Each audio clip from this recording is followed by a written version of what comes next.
get here. The evolution of the universe and life is confounding to say the least. Then, if you try to imagine this evolutionary process in your head, it can be truly baffling.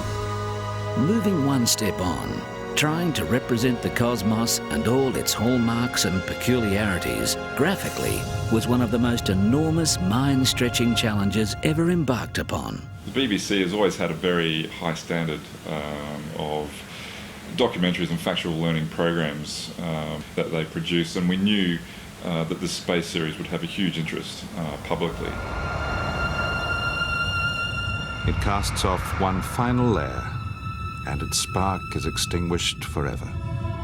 With CGI and 3D visual effects technology being the standard that it is today, it was an ideal opportunity for myself and the BBC on this series to bring the mysteries of the universe to the screen.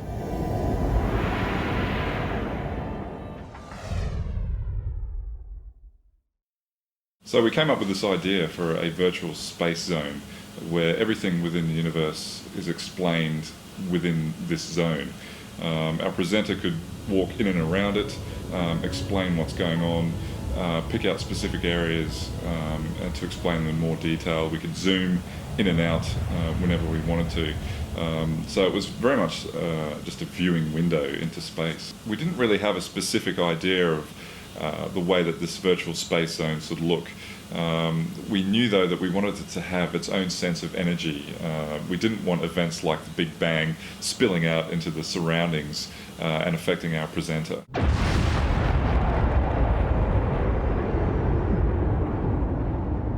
In the end, we decided to bring in a conceptual designer by the name of Cameron Small to look at the design of these emitters.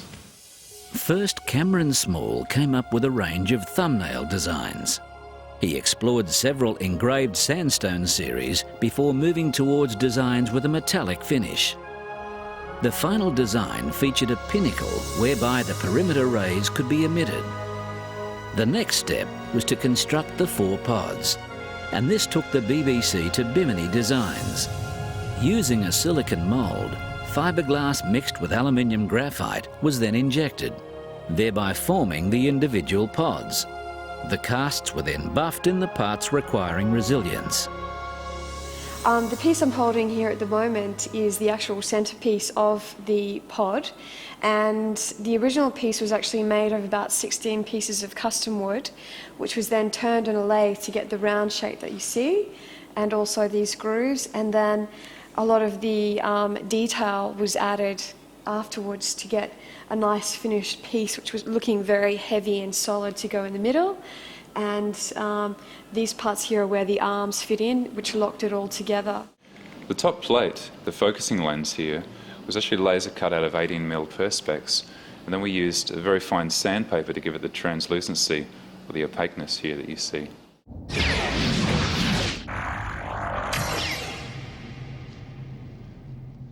Good morning, Beeps. Sarah speaking. The BBC chose to use the post-production house Beeps in Brisbane, Australia, to create the computer-generated graphics that would appear within the virtual space zone. The first task Beeps undertook was the pre-visualization of the space zone sequences. Working out how each space theory would be conveyed enabled the accurate planning of the live-action shoots, making sure Sam Neill walked the path that would work with the shot. It's the sheer size of the galaxy, that's the problem. If extraterrestrials exist, they could live over there, on the other side from Earth. It would take our radio and TV broadcasts 100,000 years to reach them, and we've only been sending out signals for around 50.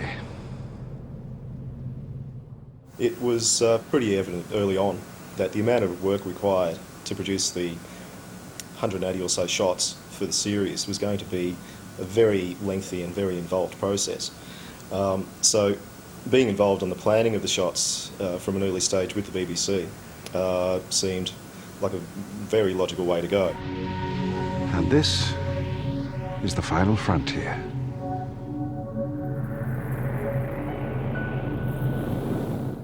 Of course, all the scientific research had been thought out well before Beeps ever got involved by the writers at the BBC.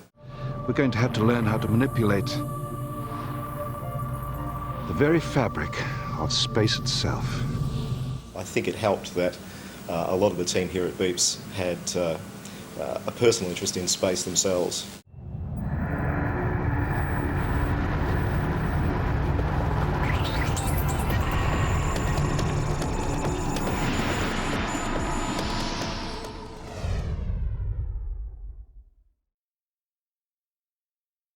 The BBC decided to film in New Zealand at a place near Queenstown. The most important criteria were, firstly, that the landscape had to look quite desolate. Secondly, it all had to appear magnificent. 2 weeks were spent filming Sam Neill on site. There were only a couple of location drawbacks. The most significant being hovercrafts regularly zooming through the shot being filmed.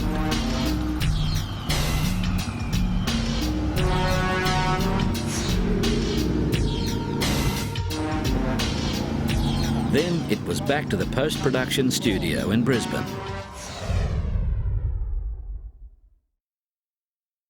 The work that we were undertaking in any one day, we were able to post that to an FTP site via the internet.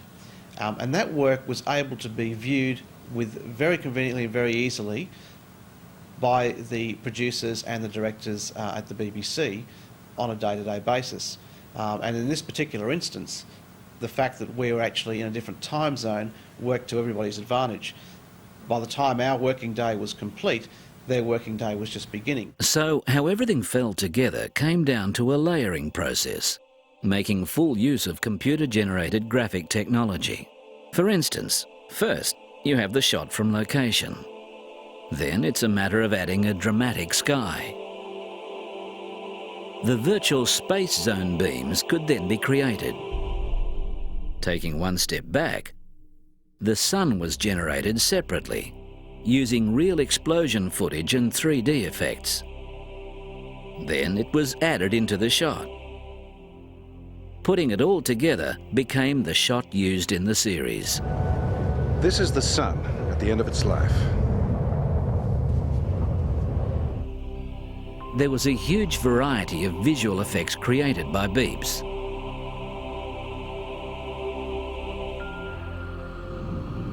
This is Mars. Now, Earth's dead. This is our home. This is Mars. Now, Earth's dead. This is our home. This is Mars. Now, Earth's dead. This is our home.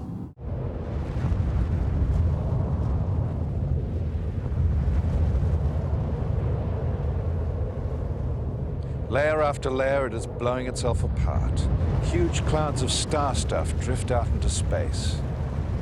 Huge clouds of star stuff drift off into space. Huge clouds of star stuff drift out into space. This is where it all begins.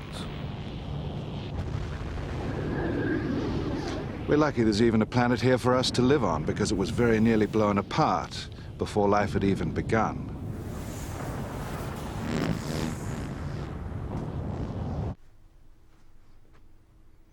We're lucky there's even a planet here for us to live on, because it was very nearly blown apart before life had even begun.